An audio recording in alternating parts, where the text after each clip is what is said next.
पाठचर्या से हम आपको गणित पढ़ा रहे हैं वो एक व्यवस्थित क्रम, और जो उसका कारण है, मेन कारण है वो क्या है, विद्यार्थी देख सकते हैं कि। जय हिंद। इस वीडियो में हम देखेंगे गणित शिक्षक सीटेट 2023 के लिए इम्पोर्टेंट क्वेश्चन जो प्रीवियस ईयर में आपसे पूछे गए हैं 6 जनवरी 2022 को, उसी में से आपको कराया जा रहा है और आप ध्यान से कॉपी कलम लेकर बैठेंगे और आंसर देते चलेंगे। चलिए बिना देर किए शुरू करते हैं। हमारा पहला प्रश्न है, कह रहा है नीचे दिए गए दो कथनों में अभिकथन P और कारण R की तरह चिन्हित अंकित किया गया है। अभिकथन P, गणित पाठचर्या को सुसंगत होना चाहिए।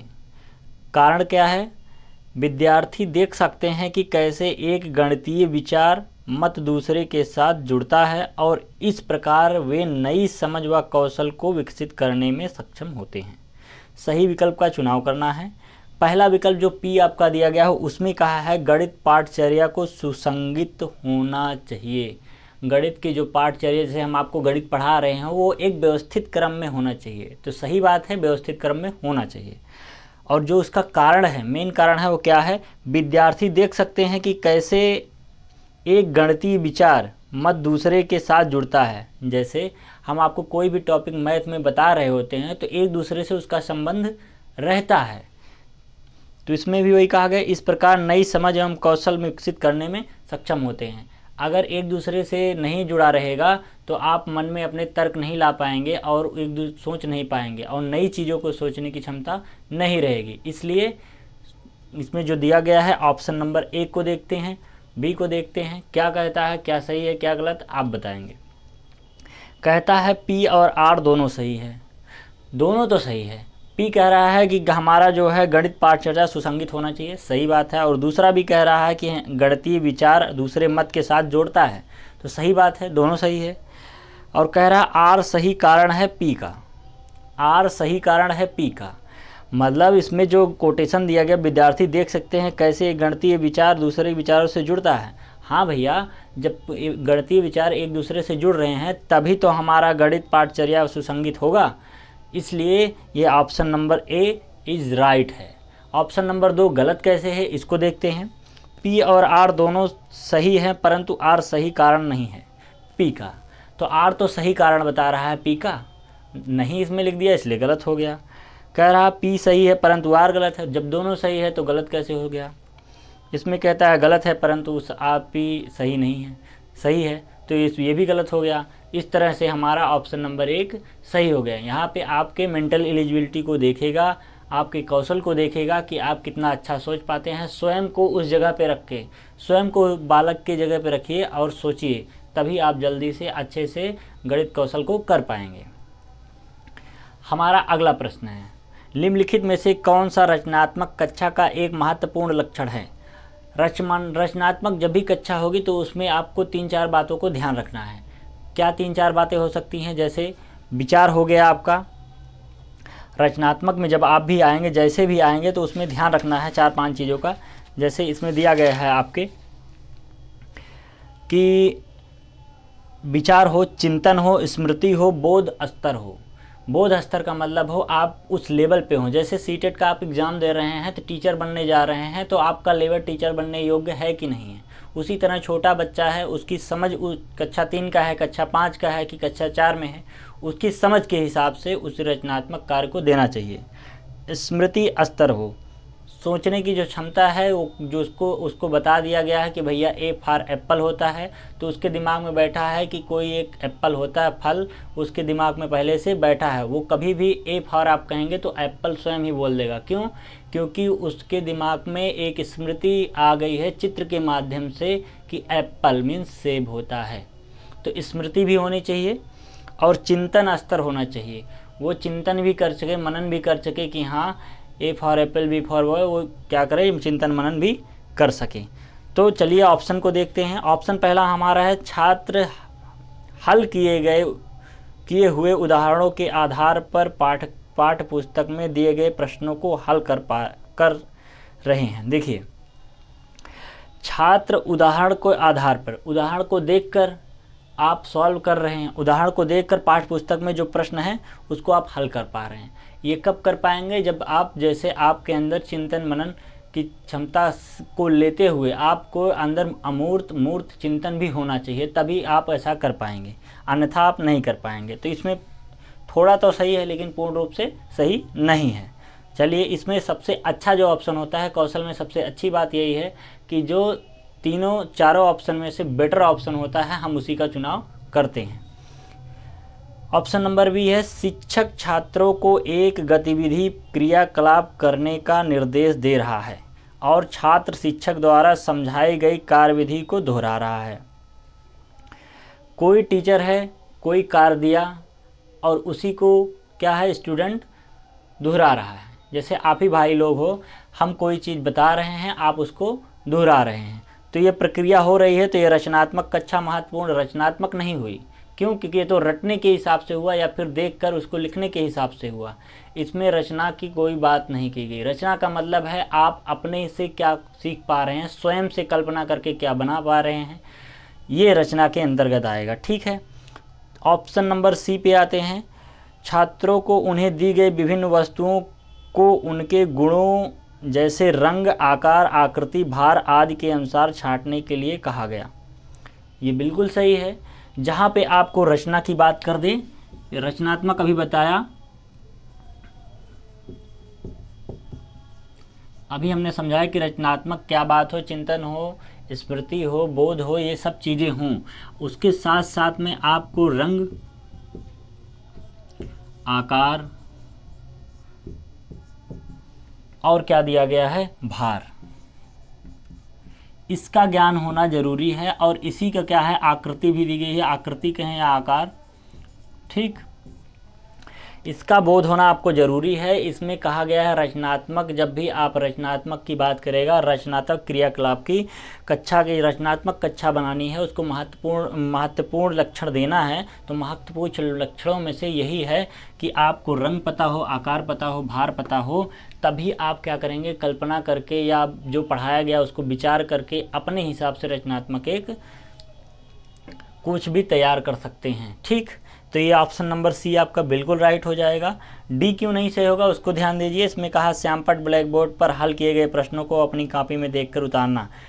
देखकर उतार रहे हैं तो आप कॉपी ही कर रहे हैं, और कॉपी कर रहे हैं तो कोई रचनात्मक कार्य नहीं कर रहे हैं। रंग, आकार, भार, आकृति आप अपने मन से नहीं ला रहे हैं। ठीक, जब भी रचनात्मक की बात आएगी तो उसको ध्यान रखना है कि हमेशा स्वयं से करने पे ही बल देना है, स्वयं से करने पे बल ही देना है। तो रंग, आकार, भार, आकृति स्वयं से करने पर ही बल दे रहा है, इसलिए रचनात्मक आपका सही आंसर होगा।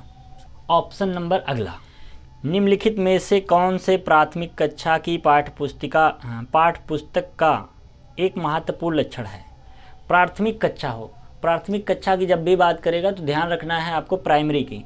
ठीक है, प्राइमरी कक्षा में पाठ्यपुस्तक का महत्वपूर्ण लक्षण क्या है? जो पाठ्यपुस्तक है उसका महत्वपूर्ण लक्षण क्या हो सकता है? कई चीज़ें हो सकती हैं, जिसमें से देखो उदाहरण में क्या दिया गया है उससे समझ लेते हैं। उदाहरण में दिया गया है, संकल्पनाओं को बच्चों के दैनिक जीवन के अनुभव से जोड़ा जाना चाहिए। संकल्पना, जैसे कोई चीज़ आप क्या करते हैं, सोचते हैं, विचार करते हैं, मनन करते हैं, तो उसको आप क्या करेंगे, बच्चों के साथ जोड़ेंगे। ठीक है, संकल्पना को, जैसे आप कोई चीज़ है कि आप पढ़ें, पढ़ने के बाद आपको उसको, जैसे हम टॉपिक जो पढ़ा रहे हैं मैथ से ना हट के किसी दूसरे सब्जेक्ट पे चले जाएं, तो वो क्या हुआ, वो गलत हो गया। संकल्पनात्मक का मतलब है इसी टॉपिक से ही संबंधित आपको हम क्या करें, चीज़ों को बताएं, तो संकल्पना आप कर पाएंगे उसी टॉपिक के बारे में। चलिए, इसमें पहला वाला ठीक है, ये सही है बिल्कुल। संकल्पना अनुभव से जोड़ेगा, अनुभव होगा तभी तो जोड़ेंगे। दूसरा नंबर, संकल्पनाओं के केवल गणितीय भाषा एवं चिन्हों का प्रयोग द्वारा समझाना। देखिए, केवल की बात कर दिया है, और जहाँ पे केवल की बात कर देता है आपको ध्यान रखना है, केवल कह दिया, केवल, केवल क्या है, एक निगेटिव, केवल एक निगेटिव पॉइंट है आपका। सीटेट में हमेशा ध्यान रखना है, पॉजिटिव और निगेटिव पॉइंट को ध्यान रखना है।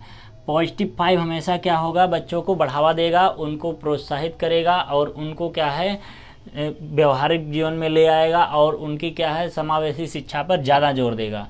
और यहीं पे आप नेगेटिव में आ जाएंगे तो ये नकारात्मक में चला जाएगा, जो बच्चों के व्यवहार को गड़बड़ साबित करेगा, अच्छे बच्चों के व्यवहार में बाधित बनेगा। ठीक है, तो हमेशा प्लस पॉइंट लेकर चलना है, जिसको ध्यान रखना है केवल जहां आएगा वो ऑप्शन तुरंत गलत हो जाएगा। यदि प्रश्न में पूछ रखा है कि कौन सा अच्छा होगा, महत्वपूर्ण होगा, या कौन सा सही है या सत्य है, वहाँ पे केवल हमेशा गलत होगा। देखिए, प्राथमिक विद्यालय में जो पढ़ाया जाता है, पाठचर्या का मतलब है जो डेली प्राइमरी में एक क्लास में पढ़ाया जाता है, उसमें से कौन सी ऐसी चीज़ है जो नहीं पढ़ाई जाती है, ध्यान रखना है।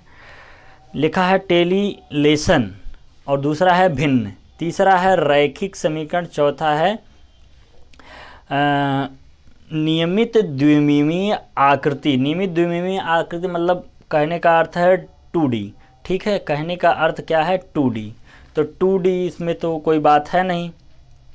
देखिए, हमेशा क्या रखना है आपको ध्यान कि टेली क्या लिखा, टेसीलेक्शन जो है, टेसीलेक्शन का प्रयोग आप यहाँ नहीं करेंगे। कहाँ पे? प्राथमिक कक्षा में। प्राथमिक कक्षा में आप क्या करेंगे? टेलीलेशन का प्रयोग नहीं करेंगे। क्यों नहीं करेंगे टेलीलेशन का प्रयोग? क्योंकि टेलीलेशन का प्रयोग जूनियर में आएंगे तब करेंगे, या फिर इसी में क्या है, बच्चों को पाठचर्या में नहीं जोड़ा जाता है। टेलीलेशन को ऐसे ही मौखिक रूप से आप बता सकते हैं, समझा सकते हैं, पर इसको पाठचर्या में नहीं जोड़ते हैं। ठीक है, भिन्न है तो भिन्न को तो जोड़ते हैं भैया। देखिए, भिन्न को जोड़ते हैं, लेकिन भिन्न को जोड़ते हैं लेकिन और जो ऑप्शन है उसका, सॉरी ये गड़बड़ हो गया आपका, टेलीलेशन को जोड़ेंगे मौखिक रूप से, वहाँ पे गलती हुआ। टेलीलेशन को हम ध्यान नहीं दिए, इसमें नहीं लिखा है, और टेलीलेशन को जोड़ेंगे। टेलीलेशन को जोड़ने का मतलब है मौखिक रूप से भी और लिखित रूप से भी और पाठचर्या में जोड़ेंगे। ठीक है, टेलीलेशन।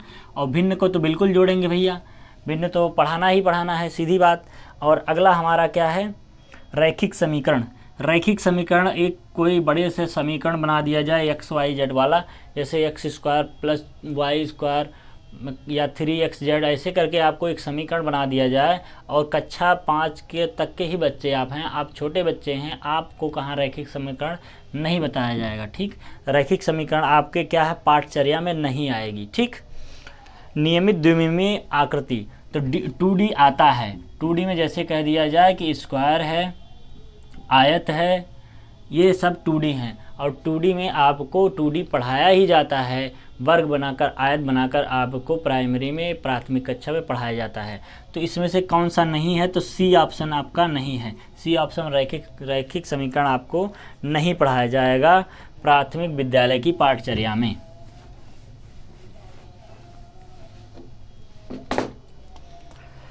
हमारा अगला प्रश्न, निम्नलिखित में से कौन सा गणित की प्रकृति के बारे में सही नहीं है? गणित की प्रकृति के बारे में सही नहीं है, तो गणित की प्रकृति की जब बात हो जाएगी तो आप क्या ध्यान रखेंगे? देखते हैं क्या है। गणितीय संकल्पनाएं पदानुक्रम के अनुसार होनी चाहिए। देखिए, गणित आप पढ़ रहे हैं तो संकल्पना करने की आवश्यकता नहीं होगी। क्यों? क्रमानुसार, पदानुक्रम के अनुसार होनी चाहिए। जैसे आप संकल्पना कर रहे हैं गणित की कि हाँ भैया ऐसे ऐसे सवाल लगा था, इसके बाद ये हुआ था, इसके बाद ये हुआ था। जैसे आपको रटने वाला सिस्टम नहीं रखना है कि हाँ पहले स्टेप में बताया सर कि इसमें से घटाना था, दूसरे में बताया गुणा करना था, फिर इसमें से जोड़ना था।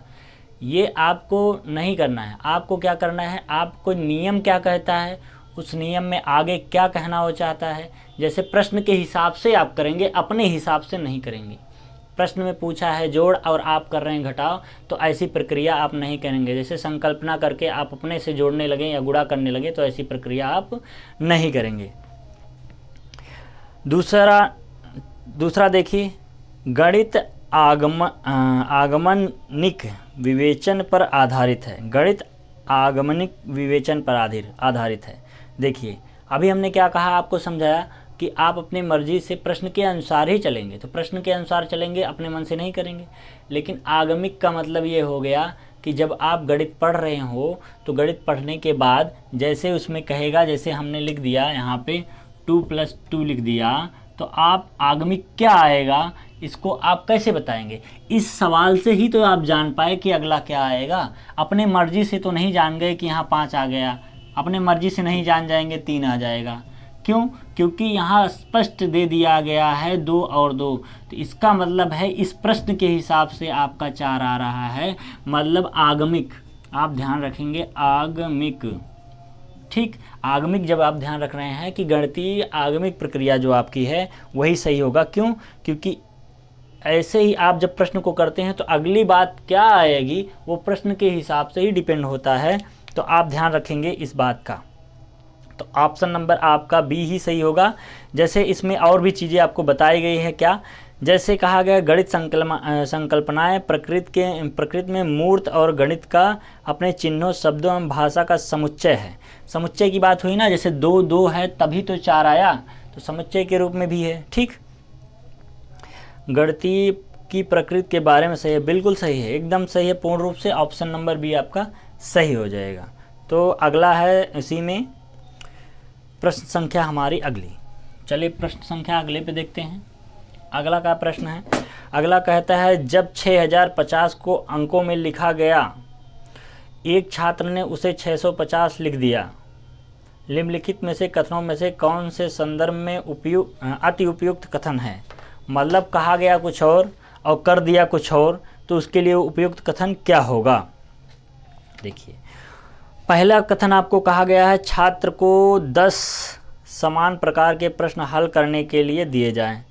जब आप पहले ही गलत कर दिए हैं तो आपको 10 प्रश्न वैसे क्यों दिए जाएं? आप फिर गलती करेंगे, ठीक।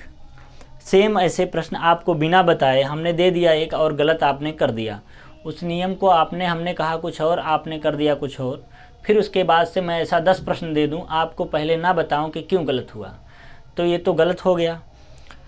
दूसरे में आते हैं, बेस 10 एवं स्थानीय मान संकल्पना की मूर्ति एवं सामग्रियों के उपयोग करते हुए सुदृढ़ करना। देखिए यहाँ पे आपको क्या कह दिया, आपको यहाँ कह दिया स्थानीय मान, स्थानीय मान, जो ऑप्शन बी है इसमें क्या कहा, स्थानीय मान। और जब आपको यहाँ पे संक्रिमत कहा गया है, उसने कहा था 6000, प्रश्न में कहा था 6050, तो जब जो 6050 कहा था और उसने लिख दिया था 650, तो इसका मतलब उसके स्थानीय मान में क्या है, उसके स्थानीय मान में कहीं गड़बड़ी हो रही है। क्यों? क्योंकि स्थानीय मान उसके प्लेस वैल्यू उसको पता नहीं है, इसीलिए वो क्या करता है, ये गलती कर रहा है। अगर स्थान पता होता कि यहाँ इकाई लिखा जाता है, यहाँ दहाई, यहाँ सैकड़ा लिखा जाता है, तो वो है गलती नहीं करता, ठीक। तो यहाँ उसको पता नहीं था स्थानीय मान, तो स्थानीय मान को हम सुदृढ़ करेंगे, मतलब और अच्छे से समझेंगे, पढ़ेंगे, तब उसको क्या है, वो इस प्रक्रिया को कर पाएगा। इसका मतलब बी ऑप्शन आपको बहुत ही अच्छा बता रहा है, कह रहा कि हाँ एकदम सही बात है, बी ऑप्शन एकदम राइट हो जाएगा। चलिए आज की क्लास कैसी लगी ज़रूर बताइएगा, कमेंट करिएगा। मिलेंगे नेक्स्ट क्लास में। जय हिंद। चलिए प्रश्न संख्या अगले पे देखते हैं। अगला का प्रश्न है, अगला कहता है जब 6050 को अंकों में लिखा गया, एक छात्र ने उसे 650 लिख दिया, निम्नलिखित में से कथनों में से कौन से संदर्भ में अति उपयुक्त कथन है? मतलब कहा गया कुछ और कर दिया कुछ और, तो उसके लिए उपयुक्त कथन क्या होगा? देखिए पहला कथन आपको कहा गया है छात्र को 10 समान प्रकार के प्रश्न हल करने के लिए दिए जाएं। जब आप पहले ही गलत कर दिए हैं तो आपको 10 प्रश्न वैसे क्यों दिए जाएं? आप फिर गलती करेंगे, ठीक। सेम ऐसे प्रश्न आपको बिना बताए हमने दे दिया एक और गलत आपने कर दिया, उस नियम को हमने कहा कुछ और, आपने कर दिया कुछ और, फिर उसके बाद से मैं ऐसा 10 प्रश्न दे दूं, आपको पहले ना बताऊं कि क्यों गलत हुआ, तो ये तो गलत हो गया। दूसरे में आते हैं, बेस 10 एवं स्थानीय मान संकल्पना की मूर्ति एवं सामग्रियों के उपयोग करते हुए सुदृढ़ करना। देखिए यहाँ पे आपको क्या कह दिया, आपको यहाँ कह दिया स्थानीय मान, स्थानीय मान, जो ऑप्शन बी है इसमें क्या कहा, स्थानीय मान। और जब आपको यहाँ पे संक्रिमत कहा गया है, उसने कहा था 6000, प्रश्न में कहा था 6050, तो जब जो 6050 कहा था और उसने लिख दिया था 650, तो इसका मतलब उसके स्थानीय मान में क्या है, उसके स्थानीय मान में कहीं गड़बड़ी हो रही है। क्यों? क्योंकि स्थानीय मान उसके प्लेस वैल्यू उसको पता नहीं है, इसीलिए वो क्या करता है, ये गलती कर रहा है। अगर स्थान पता होता कि यहाँ इकाई लिखा जाता है, यहाँ दहाई, यहाँ सैकड़ा लिखा जाता है, तो वो है गलती नहीं करता। ठीक, तो यहाँ उसको पता नहीं था स्थानीय मान, तो स्थानीय मान को हम सुदृढ़ करेंगे, मतलब और अच्छे से समझेंगे, पढ़ेंगे, तब उसको क्या है, वो इस प्रक्रिया को कर पाएगा। इसका मतलब बी ऑप्शन आपको बहुत ही अच्छा बता रहा है, कह रहा कि हाँ एकदम सही बात है, बी ऑप्शन एकदम राइट हो जाएगा। चलिए, आज की क्लास कैसी लगी ज़रूर बताइएगा, कमेंट करिएगा। मिलेंगे नेक्स्ट क्लास में। जय हिंद।